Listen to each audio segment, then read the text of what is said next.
Alors, bonjour à tous ceux que j'ai pas encore salués dans les différentes entrevues en bas. Alors aujourd'hui, pour ceux qui me connaissent pas encore, je vais commencer par la partie les vanity slides. Donc moi je suis Aurélien Maury, je suis directeur technique chez WeScale. Je suis principalement un enfant de la culture du logiciel libre. Donc du Linux, de l'open source, de l'open hardware, voilà un peu dans quoi je navigue. Et ces derniers temps, je suis plutôt porté sur des sujets d'automatisation d'infra, sur Amazon, OpenStack et principalement avec mon outil chouchou, Ansible. Et en tant que membre de la culture libre, tout ce que je dis est crédible. Je préviens pour la suite. Donc, pour recadrer un petit peu, dans l'Alliance, WeScale, c'est la société qui s'occupe d'accompagner des clients dans le design de solutions techniques ou de stratégies pour aller vers du cloud, mettre en place ces solutions techniques et les maintenir dans le temps. Alors ensemble, on va voir déjà, je vais vous refaire pour ceux qui ne sont pas forcément au clair sur certains concepts, refaire une passe rapide sur ce qu'est le cloud public, ce qu'est le cloud privé. On va passer assez vite là-dessus, mais ça permettra d'être d'accord sur les termes que j'emploie. Ensuite, on va voir un peu la dynamique des acteurs techniques qu'il y a sur ce marché du cloud, voir des cas techniques, des cas clients de gens qui seraient potentiellement intéressés par le cloud et ce que le cloud apporte comme solution et à quel problème. Et un ensemble de conseils pour vous préparer à migrer vers le cloud, puisque j'espère qu'à la fin, vous serez tous convaincus que le cloud, c'est bon. Alors, donc, bienvenue à tous, et je vais commencer par casser un mythe, à savoir que, en fait, le cloud, ça n'existe pas. Le cloud, c'est des ordinateurs ailleurs. Il n'y a rien de fumeux. En fait, pourquoi ça a été sacralisé au niveau marketing sous le terme cloud? C'est parce que, en fait, dans l'inconscient collectif, alors là, vous avez un ensemble d'images qui sont c'est des zooms de brevets de solutions techniques. Et dans l'inconscient collectif des ingénieurs, le Internet, ça n'a pas trop de forme. Et en fait, les gens le représentent souvent par un nuage sur les schémas d'architecture. Et ce nuage a été sacralisé sous le terme cloud. Et donc, ce terme cloud qui était censé décrire quelque chose qui est à l'extérieur d'inconnu, en fait, maintenant, ça a été sacralisé. Et maintenant, on a des clouds privés. Donc, on réintroduit dans notre infrastructure quelque chose qui était censé être à l'extérieur et fumeux. Et donc, voilà d'où ça vient le terme cloud par rapport à tout ça. Il y a, dans la galaxie du cloud, il y a plein de choses as a service. Il y a du platform as a service, de l'infrastructure as a service. Je vais utiliser une métaphore qui a cours dans pas mal de conférences pour recadrer ça. Apparemment, c'est assez parlant pour beaucoup de gens. C'est la pizza as a service. Donc la pizza as a service, si vous faites une pizza à la maison, vous avez besoin depuis la pâte à pizza, en passant par les ingrédients, les différents modes de transformation qui permettent de le cuire et les accessoires qui permettent de consommer votre pizza. Donc ça, c'est le mode fait maison. C'est du on-premise, c'est ce que vous pouvez installer dans vos data centers si vous avez de l'infrastructure en propre. Si vous allez acheter une pizza fraîche au supermarché, toute la partie qui est passée en vert, là, vous est fournie. Vous payez pour ça et vous n'avez plus qu'à cuire votre pizza et fournir les accessoires pour la consommer. Si vous appelez des marques que je ne citerai pas pour vous faire livrer une pizza, à ce moment-là, elle est déjà transformée, vous n'avez plus qu'à consommer. Et si par contre vous allez dans une pizzeria, là on vous fournit carrément l'infrastructure pour la consommation, vous payez et vous prenez du bon temps. Plus concrètement, ces différentes étapes, ça se traduit par ceci. À savoir que quand on parle de IaaS, donc c'est de l'infrastructure as a service, toute la partie réseau, stockage, serveur et virtualisation n'est plus gérée par vous. C'est le fournisseur de IaaS qui va s'en occuper. Si on parle de PaaS, il va s'occuper non seulement de cette partie infrastructure, mais également de la partie système, middleware et éventuellement les serveurs d'application qui permettent de déployer votre applicatif. Et Si on est en software as a service, là c'est directement, je suis désolé, là c'est carrément l'application, vous rentrez votre carte bleue, vous commencez à utiliser l'application qui est en ligne.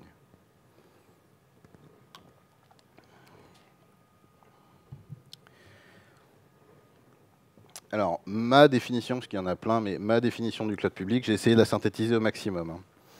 Donc, ce sont des ressources informatiques, là, pour une fois, je vais déroger à la règle, je vais le lire. Des ressources informatiques mises à disposition par un fournisseur, pilotables par le client au travers d'outils, de web services et de SDK. Des hébergeurs vont vous fournir, des hébergeurs dits classiques vont vous fournir des ressources informatiques, mais qui ne sont pas forcément pilotables. Donc on ne va pas obtenir la flexibilité de ce qui est regroupé dans la tribu des fournisseurs de cloud. Donc les grands acteurs, Google Cloud Platform, Amazon, Azure, qui sont les gros. Rackspace, qui est aussi assez conséquent et qui est connu pour être l'une des plus grosses plateformes OpenStack en cloud public. Plus près de chez nous, on a du Numergy, du CloudWatt, du Outscale en cloud souverain et du DigitalOcean qui est un plus petit mais qui monte beaucoup parce que ils sont très orientés sur le SSD et ça plaît beaucoup aux développeurs qui se passent de start-up pour démarrer des projets. Et donc la différence entre du cloud public et du cloud privé, elle se tient à ces mots en orange. C'est-à-dire que de mon point de vue, n'est cloud privé que ce qui est privé, c'est-à-dire chez vous. C'est tout ce qui est offre de virtual private cloud qu'on peut trouver chez des fournisseurs de cloud public. Quand j'utiliserai le terme cloud privé pour la suite, je ne parle pas de ces choses-là, qui sont en fait une offre particulière avec une segmentation particulière de ressources qui sont au sein d'un cloud public. Un cloud privé, c'est des ressources informatiques internes, pilotables par les internes, au travers d'outils, de web services et de SDK. Les plateformes qu'on peut... alors, bien évidemment, je vous parle d'open source, puisque l'open source a déjà gagné. Hein. Donc, les solutions qu'on peut envisager de déployer sur de l'infrastructure interne, de l'OpenStack, qui est quand même le gros leader en termes de communauté, puisqu'il y a un peu plus de 25 000 ou 30 000 développeurs qui contribuent sur le projet. Il y a des gros industriels qui payent des gens à plein temps pour améliorer le projet. CloudStack, qui est un projet de la fondation Apache, qui est apparu quelques années après le démarrage d'OpenStack, mais qui a ses aficionados et qui est a priori un projet qui continue à exister, qui va vivre sur le long terme et qui est, au fil du temps, c'est OpenStack ou CloudStack qui prend la tête sur la performance réseau, la performance de virtualisation. Ils se tiennent la première place de mois en mois. Et comme on est en privé, on peut envisager d'autres solutions. Alors Mesos, c'est une solution de partage de ressources de calcul qui permet du coup de mutualiser l'ensemble des ressources offertes par votre infrastructure dans un mode qui est différent sur OpenStack et CloudStack, on va démarrer des machines virtuelles. Sur Mesos, on va plutôt démarrer des processus qui vont être distribués sur vos machines. Donc c'est un autre niveau de mutualisation. Et Docker s'interface assez bien avec Mesos pour démarrer des Docker sur l'ensemble de votre infrastructure. Alors, pour la technodynamique, je vais commencer par de la théorie. Il y a une extension de la loi de Moore qui a été énoncée par Peter Hitchens, qui est le fondateur de la librairie de messaging 0MQ et l'auteur d'un livre qui s'appelle Digital Revolution, qui est de la géopolitique de la révolution numérique. Excellent ouvrage. Désolé. Et donc cette théorie veut que tous les 2 ans, n'importe quelle technologie est a priori 2 fois plus accessible et va coûter 2 fois moins cher. Des exemples de ça dans la vraie vie.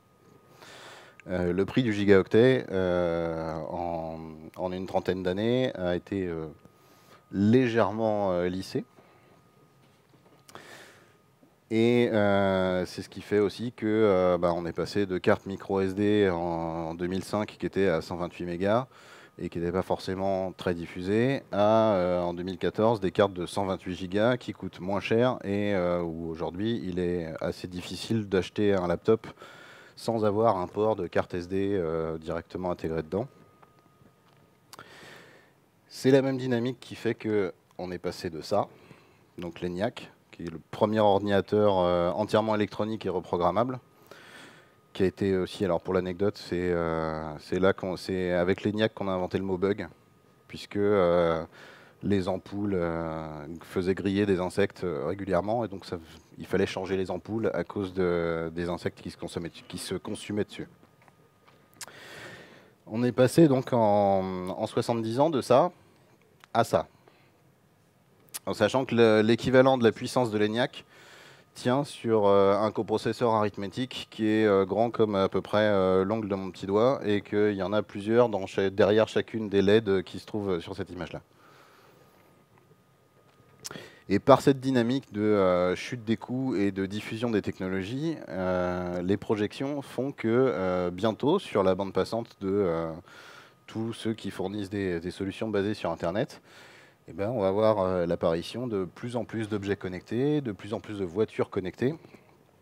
Et tous ces devices-là, ils vont avoir besoin de plateformes pour remonter leurs données, pour faire du big data, pour faire de l'analyse, pour pousser de la météo, des performances sportives.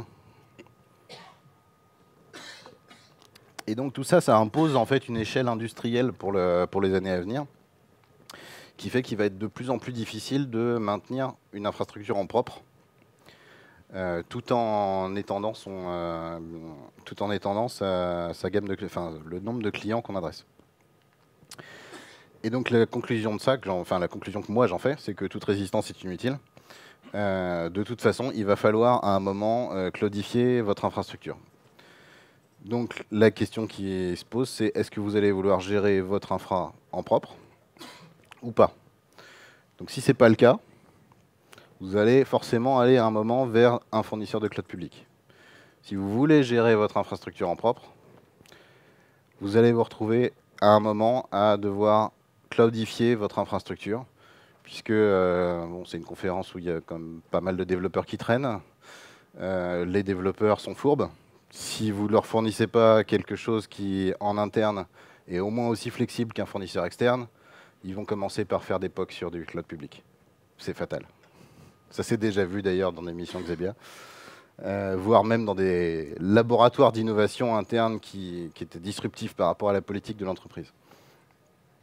Et si par hasard, vous vous posez la question, bah, vous avez peut-être déjà de l'infrastructure en propre, vous n'avez pas forcément envie de grossir dans la même mesure.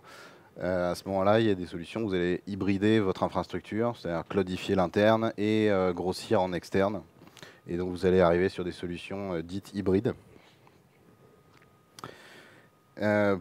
Aujourd'hui, si vous avez un choix à faire dans les fournisseurs de cloud public, l'état de l'art, c'est ça. C'est Amazon qui domine tout. Amazon fournit, est fournisseur de IaaS, mais fournit également des solutions de middleware, donc beaucoup plus orientées PaaS.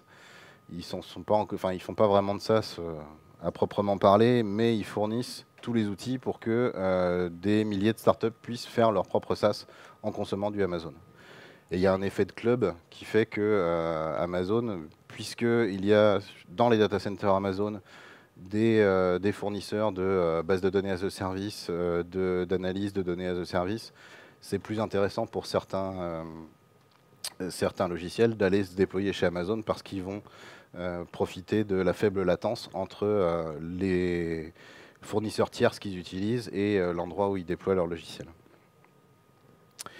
Aujourd'hui, Amazon a 10 fois la capacité de ses 14 concurrents suivants.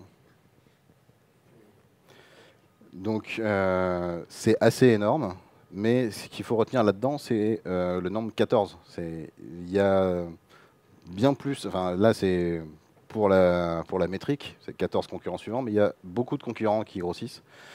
Il y a un marché qui a été créé par Amazon, c'est eux qui ont inventé grosso modo le cloud public dans sa forme actuelle. Et fatalement, quand il y a un marché, il y a d'autres entreprises qui vont arriver pour grignoter le marché. Et donc la stratégie des concurrents, c'est souvent d'occuper des niches. Donc on voit se développer des acteurs plus petits, mais spécialisés, donc dans du platform as a service pour des déploiements sur des devs spécialisés. Donc il y a des plateformes as a service spécialisées PHP, d'autres spécialisées Ruby Rails. Il y a des fournisseurs de IaaS qui se spécialisent dans les disques SSD. Il y a, puisque ça monte beaucoup, des fournisseurs de plateformes production ready pour du Docker. Il y a des fournisseurs qui vont plutôt se spécialiser sur plein de points de présence géographiques et donc se différencier d'Amazon. Même s'il est énorme, il n'adresse pas tous les cas d'usage ni ne répond à toutes les problématiques techniques. Et donc AWS a beau innover et être énorme, il inspire beaucoup de concurrents. Et aujourd'hui, en fait, donc c'est ce que je vous montrais tout à l'heure avec les projections, c'est que l'Internet des objets va à un moment imposer de décentraliser. Quand vous aurez 30 milliards d'objets connectés dispersés sur la planète, si ces 30 milliards d'objets connectés doivent remonter leurs données dans une dizaine de data centers, ça risque de poser des problèmes de bande passante. Ça risque de poser des problèmes, même si on a de l'élasticité, des problèmes de capacité derrière. Et donc, la dispersion géographique va, alors ça c'est un exemple, mais un exemple Internet des objets, mais la proximité avec les utilisateurs, c'est quelque chose qui risque de devenir assez essentiel, puisque de toute façon, même si vous ne faites pas d'Internet des objets, vous allez vous faire manger la bande passante par ces industriels de l'Internet des objets. Donc avoir plein de points de présence, ça peut être plus intéressant du coup d'avoir plein de points de présence et chez plusieurs providers cloud plutôt que d'adopter un seul provider et de vous limiter entre guillemets à la petite dizaine de data centers qui sont disponibles dans son catalogue. Donc aujourd'hui, puisqu'il y a une montée en complexité du nombre d'outils et du nombre de plateformes disponibles, il vaut mieux directement attaquer la diversité plutôt que de se dire je vais passer au cloud mais je vais commencer par être mono provider, je vais prendre 2-3 outils et puis je vais apprendre cela. Ça peut être une meilleure stratégie d'adresser tout de suite, d'être complètement décorrélé des fournisseurs et d'adresser du OpenStack, du CloudStack et d'aller chercher dans le cloud public un maximum de défis techniques et de les adresser tout de suite. Alors les différents candidats à l'ascension. Donc j'ai pris trois cas types d'industrie du logiciel qui seraient intéressés par le cloud. Le premier, c'est les éditeurs de logiciels. Il y a encore aujourd'hui, notamment en France, j'en connais pas mal, des gens qui distribuent, qui font de l'édition de logiciels, source fermée, et qui distribuent des supports physiques. Donc ça, oui, ça arrive. Il y en a encore. Alors bon, j'ai mis un CD parce que j'ai trouvé l'icône, c'est peut-être une clé USB ou autre chose, mais il y a encore des gens qui font ça. Le problème qui arrive assez vite, c'est que du coup, sur un site avec un premier client, je vais avoir un bug. Je vais du coup dépêcher un spécialiste pour corriger le bug. Pendant ce temps-là, j'ai peut-être un autre site qui va péter avec le même bug. Et donc il va falloir que je rediffuse des supports physiques, etc. pour aller patcher l'ensemble de mes clients. Donc ça impose quand même une logistique assez conséquente.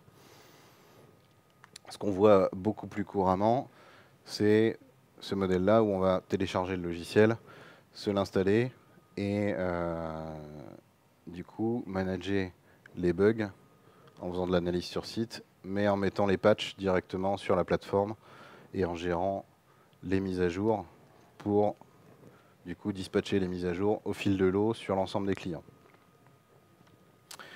Et une autre approche, en fait, ce serait d'inverser la dynamique et de dire mes clients, en fait, ils vont accéder à mon software en version SaaS et les différents bugs qui vont éventuellement survenir, je vais les corriger directement sur ma plateforme et au moment où je mets une version en production, elle est immédiatement clean pour l'ensemble de mes clients. Je n'ai pas de latence entre le moment où mon patch est disponible et le moment où le client met à jour. Donc je ne risque pas a priori que de recevoir un coup de fil et de devoir répondre « Est-ce que vous avez fait la mise à jour ?» Alors faites la mise à jour et après on en reparle. Ça n'arrivera plus. Une autre typologie de clients, c'est alors les sites marchands, dans le sens où il y a de fortes variations potentielles sur le trafic. Donc là, c'est le mode standard. J'ai mes machines, mon infrastructure en propre que je gère entre guillemets à l'ancienne. Mon client arrive, accède à mon site et tout va bien. Je me développe, le bouche à oreille, la publicité, tout va bien. Et mon capacity planning avait déjà prévu que j'aurais X clients le mois prochain et donc j'avais déjà prévu mon serveur. Le problème, c'est quand un jour, je passe sur Capital. Et là, alors ça peut être Capital, c'est aussi connu sous le nom de Slashdot-Effect. Hein, si, un article sur le site Slashdot, ça peut arriver aussi. Le problème, c'est que mon capacity planning, il n'avait pas prévu qu'on parlerait de moi et que j'ai le même jour 10 000 personnes qui se connectent pour vérifier que mon service il est vraiment aussi bien qu'à la télé. Et donc là où j'aurais eu besoin de serveurs, bah, en fait, j'ai juste pas le temps de les raquer et les deux seuls qui sont là, bah, ils crashent et j'ai perdu tous les clients qui sont venus vérifier que mon service était bien. Ou alors ils se reconnecteront dans quelques mois pour vérifier que maintenant je suis plus au niveau. La dynamique la réponse qu'un cloud peut apporter là-dessus, ça va être de fournir une infrastructure élastique. Donc, non pas de travailler sur des serveurs que je vais monter, mais de travailler sur un modèle de serveur que je vais fournir à mon cloud public pour qu'il sache démarrer des machines pour tenir la charge au fil de l'eau. Ça va se traduire à peu près comme ça. Mes utilisateurs classiques vont accéder. Quand j'ai de nouveaux utilisateurs qui arrivent, automatiquement, le fournisseur de IaaS va me démarrer une nouvelle machine selon le modèle que je lui ai fourni. Et le jour où j'ai mon Slashdot-Effect, les serveurs vont démarrer automatiquement en fonction de la charge qui arrive. Et encore mieux, quand ils seront tous convaincus que mon service est formidable, ils vont éteindre leur navigateur et quelques minutes ou heures, en fonction de ce que vous avez paramétré plus tard, les serveurs qui ne sont plus utiles vont disparaître de façon à économiser sur le temps d'uptime de mes serveurs.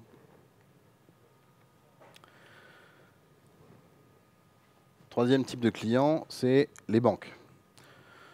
Les banques en tant qu'archétype de société qui a beaucoup d'IT interne.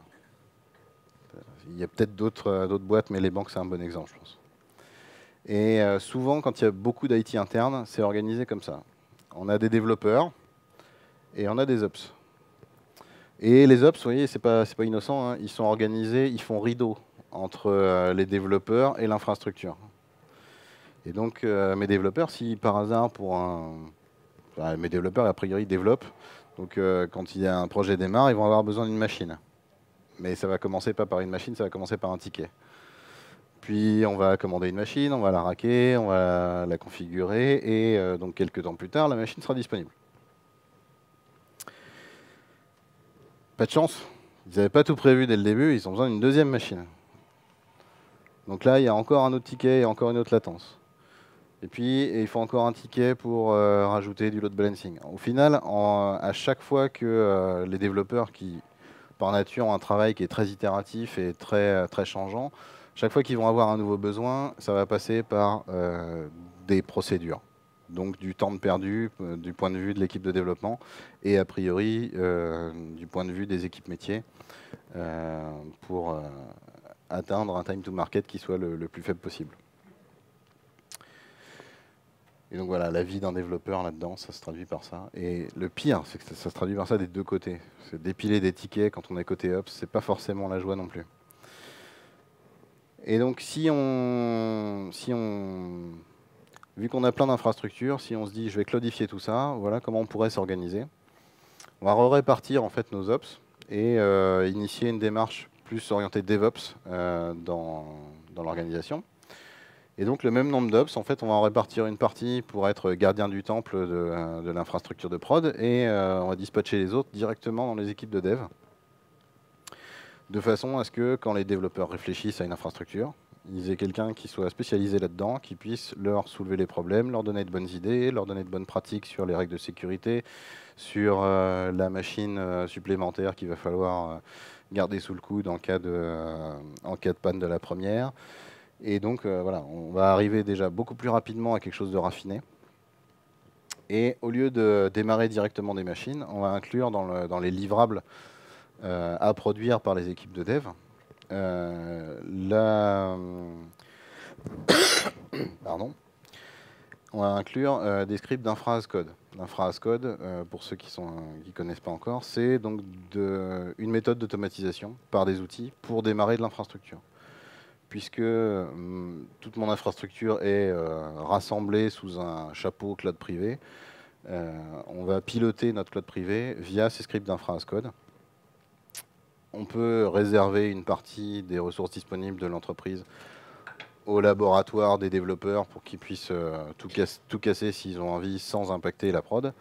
Et cette infra as code va servir d'input pour l'équipe qui gère la prod, de façon à pouvoir, déjà ils auront quelque chose à relire pour pouvoir éventuellement discuter avec les équipes et encore une fois raffiner avant que ça parte en prod. Ils pourront également s'appuyer là-dessus pour impacter le capacity planning de la solution de prod en cloud privé. Et ils auront aussi la possibilité de déployer beaucoup plus facilement, puisque ça prendra quelques minutes, s'il y a suffisamment de ressources disponibles en infrastructure, ça prendra quelques minutes de déployer l'infra as code plutôt que de racker des machines supplémentaires. Avec cette méthode-là, en fait, on décorrèle la partie capacité physique de mes ressources internes de la partie projet. Les projets avancent, le capacity planning est impacté, mais c'est deux choses qui sont décorrélées. Alors, 2-3 trucs, puisque le cloud est inévitable.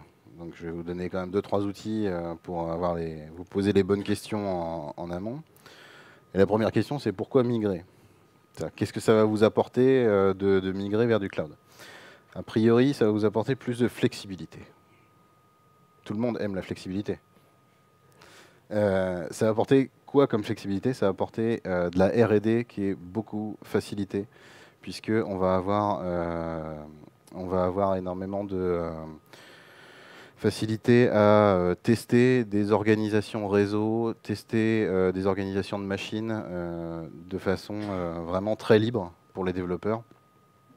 S'il y a un truc qui ne change pas, même quand on rack des machines à l'ancienne, en général, c'est la position des switches.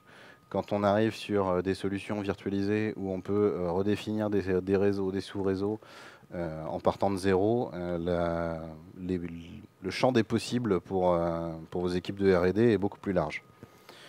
On a également de la flexibilité en termes de consommation, puisqu'on paye à l'usage.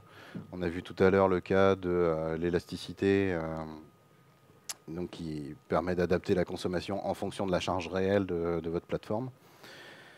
Et on a également de la flexibilité sur la maintenance de votre infrastructure, puisqu'on va pouvoir refactorer au fil du temps, s'apercevoir qu'il y a peut-être des zones réseau qui sont moins utiles, du coup éteindre complètement ça sans risquer d'impacter ce qui est déjà en prod, et rassembler des serveurs à l'intérieur d'autres zones réseau existantes pour raffiner votre infrastructure qui en fait devient, par l'utilisation d'infra as code et par la virtualisation, ça devient aussi flexible que du logiciel.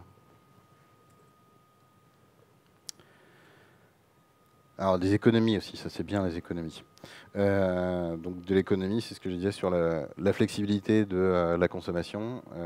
En général, les fournisseurs, si vous partez sur du cloud public, facturent soit à l'heure, soit à la minute. Donc si vous arrivez à adapter correctement votre charge, enfin votre infrastructure en fonction de votre charge, vous allez faire beaucoup d'économies à l'année sur le coût de maintenance de votre infrastructure. Et bien évidemment, je vous encourage à prendre tout ce budget-là et à le repasser en R&D et en formation, puisqu'il y a quand même beaucoup d'outils pour être capable d'être vraiment en maîtrise de toutes ces parties virtualisées. Donc réinvestissez quand même une partie des économies, ça pourra être utile pour le futur. Il y a également les aspects sécurité. Alors souvent, quand on parle de cloud, la sécurité, c'est un problème. Parce que je mets mes données éventuellement ailleurs, et ça fait peur. Sauf qu'en général, Les fournisseurs de cloud public investissent 10 fois plus que les entreprises dédiées sur un secteur d'activité en termes de sécurité. Quand il faut héberger de la donnée de santé, il vaut mieux être certifié. Enfin, de toute façon, c'est obligatoire d'être certifié. Les investissements en sécurité pour se faire certifier, il vaut mieux les faire porter par quelqu'un d'autre. Si vous voulez gérer de la transaction bancaire, être PCI DSS sur votre data center en propre, c'est des contraintes énormes et en général, la légende veut que de toute façon, quels que soient vos efforts, vous allez échouer sur le premier audit. Donc autant le faire porter par quelqu'un qui a déjà échoué 2 fois et qui a fini par se faire valider. Donc tout ça, voilà, la sécurité est beaucoup plus importante a priori, en tout cas sur la partie infrastructure et sur la partie réseau et sur la partie accès physique au data center. Il y a beaucoup plus d'investissement sur la sécurité chez un fournisseur de cloud public que ce que vous pourriez déployer en interne. Un autre argument pour la migration, c'est que c'est aussi l'occasion de faire mieux. C'est-à-dire que migrer, en fait, il vaut mieux parler de portage d'infrastructure plutôt que de migration. L'arrivée dans un cloud public, c'est la possibilité d'élasticité, c'est la possibilité de vous appuyer sur des services gérés, donc du messaging, des envois de mail, de la base de données as a service, toutes ces possibilités-là où en interne vous auriez déployé et maintenu vos propres middleware. Là, vous avez la possibilité de vous appuyer sur des services qui sont gérés par d'autres et du coup de faire porter ce coût de maintenance par d'autres. Et donc c'est l'occasion de refactorer vos applis, de les migrer petit à petit en les améliorant et pour tirer vraiment parti de ce nouvel environnement qui s'ouvre à vous. Le piège des services gérés, c'est le vendor lock-in. Si vous devenez dépendant à un service qui n'est pas géré par vous, et que vous n'avez aucune connaissance sur son fonctionnement et que vous n'avez pas de plan B, vous devenez dépendant du fournisseur. Du coup, vous n'allez pas pouvoir migrer vers un autre fournisseur, vous n'allez pas pouvoir vous étendre sur d'autres points géographiques. Et ça risque de poser un problème sur le long terme. Donc, le vendor lock-in, c'est pas forcément mal. Faut juste le mesurer. Ça peut être très intéressant de vous appuyer sur un service géré pour démarrer un projet. Le tout, c'est de mesurer votre capacité de réversibilité de cette solution. Il y a, a priori, vu que, je l'ai déjà dit tout à l'heure, l'open source a déjà gagné, toutes les solutions en open source pour redéployer chez un fournisseur qui ne fournirait pas ce service-là ou en interne, une solution équivalente à un service géré fourni par Amazon ou un autre. Donc toujours avoir un plan B et mesurer l'effort que ça vous coûterait de sortir d'un fournisseur pour ne pas rester captif. Il faut bien définir le périmètre. Vous n'allez pas migrer 100% de votre infrastructure en une fois. Les chantiers Big Bang comme ça, même si vous avez une infrastructure en interne de taille moyenne, il y a toutes les chances que vous preniez les pieds dans le tapis. Il vaut mieux commencer par un petit périmètre pour monter en compétence sur les outils, monter en compétence sur la plateforme cible. Bien prendre votre petit projet, le porter en production, être sûr que tout va bien, et ensuite prendre un morceau un peu plus gros, un peu plus gros, un peu plus gros. Ça vous donnera, chacune de ces itérations en fait, fera monter en compétence vos équipes, et les projets, a priori, vont accélérer. C'est-à-dire que vous n'allez pas être linéaire entre la taille du périmètre et le temps pour migrer ce service-là. Au fil du temps, vos équipes seront plus matures, et ça se fera de façon beaucoup plus fluide. Il faut également impliquer tout le monde, puisque faire des économies en passant au cloud public, ce n'est pas juste une histoire avec le service des achats. Une décision qui arrive d'en haut d'une super réunion entre le marketing qui dit que ce sera bien de dire qu'on est dans le cloud, le service des achats qui dit que c'est bien de faire des économies, et quand on lâche la brique sur des équipes techniques qui n'ont rien demandé et à qui on n'a pas demandé leur avis, ça risque de moins bien se passer que si vous les impliquez dans les discussions, que si vous leur demandez leur avis, leur retour d'expérience. Vous aurez certainement dans vos équipes des gens qui ont déjà essayé, telle ou telle plateforme qui sont plus à l'aise avec un outil plutôt qu'un autre pour déployer de l'infra as code. Donc intégrer tout le monde dans les discussions de façon à éviter de faire des choix à la va-vite et vous appuyer au maximum sur l'expérience des gens qui sont chez vous et qui valorisent pas forcément à l'heure actuelle si vous avez pas de solution de cloud privé ou public, mais peut-être qu'ils développent ça à côté et peut-être qu'ils ont des appétences plutôt à gauche qu'à droite. Et bien évidemment, une fois que le projet est commencé, faire des... alors c'est la méthode Spotify, je crois, qui parle de guildes et de réunions transverses pour partager les connaissances entre les équipes, etc. Organiser des communautés de pratiques autour des outils, c'est quelque chose qui marche bien pour pérenniser la connaissance dans l'entreprise. Et maintenant que vous êtes tout prêt, eh ben, il faut se lancer. Il faut se lancer par un petit périmètre, il faut démarrer, il faut tester. Éventuellement, vous allez vous prendre un mur ou deux. Mais nous sommes là pour vous accompagner. Où vous allez trouver vos solutions à vous. C'est pour ça que j'ai appelé ça Dessine-moi un nuage. C'est en fait, il n'y a pas une solution magique dans le cloud. Chaque entreprise ou start-up qui va démarrer un projet basé sur du cloud privé ou public, à la fin, ça va donner quelque chose de très différent en fonction des secteurs d'activité, des besoins, de l'historique. Donc, vous allez petit à petit forger votre cloud à vous et définir ses frontières et ses capacités techniques. Voilà. Pour moi, le cloud, c'est pas juste un effet de mode, c'est l'évolution naturelle d'Internet, puisque la technologie étant de moins en moins chère au fil du temps, vous allez avoir de plus en plus d'acteurs qui vont essayer de grignoter Amazon, puisqu'il y a quand même un gros marché encore à grignoter. Et donc, il va y avoir de plus en plus de plateformes à adresser. Vous allez avoir la possibilité de déplacer vos solutions logicielles d'un fournisseur à un autre.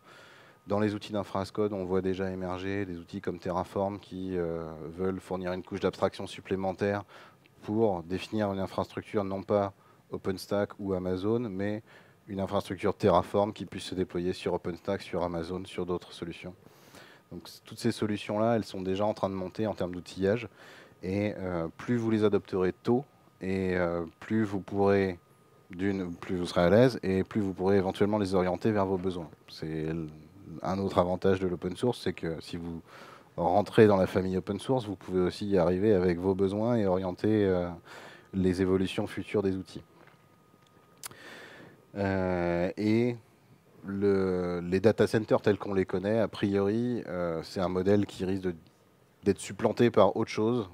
On ne sait pas encore quelle forme ça aura, mais qui risque d'être vers encore plus de flexibilité et encore plus d'outillage et de complexité empilée. Donc autant commencer maintenant, parce que sinon vous allez avoir encore plus de chapitres techniques à rattraper.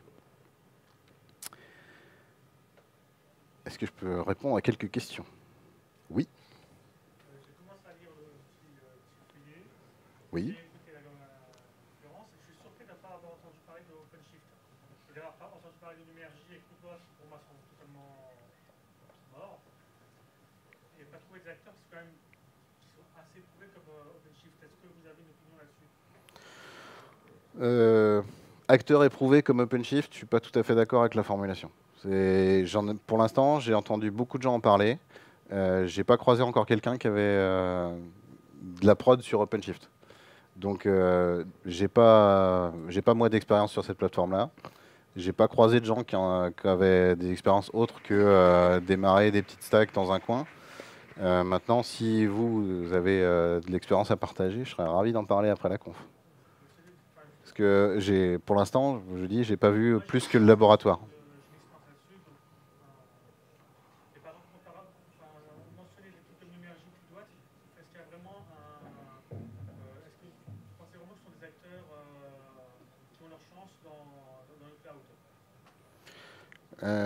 Bonjour Florence.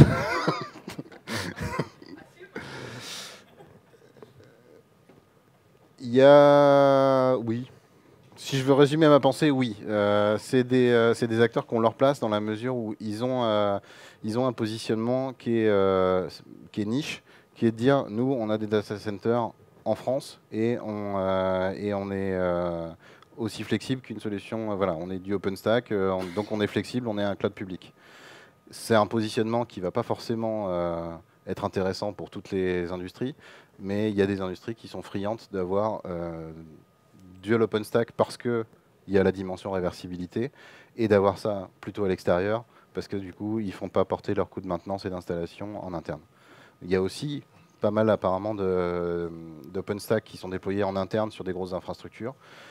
En général, les gens avec qui j'ai discuté montent leur OpenStack en interne. Quand ça finit par marcher, ils le gèlent. Donc si on veut faire porter à d'autres le coût de migration, parce qu'il y a quand même des versions tous les ans, donc le coût de migration et ce risque, c'est quand même intéressant de pouvoir s'orienter vers des clouds publics, quitte à un moment décider que bon, bah, finalement ça ne me convient plus et puis je vais le faire en interne ou je vais le déployer sur un OpenStack qui est à l'étranger parce que ma politique a changé. Mais je pense que ce positionnement de niche, il n'est pas négligeable et il y a des gens que ça intéresse. D'autres questions? Eh ben, je vous remercie beaucoup. Ah oui, si, voilà, je vous ai dessiné mon cloud. Je vous invite à dessiner le vôtre.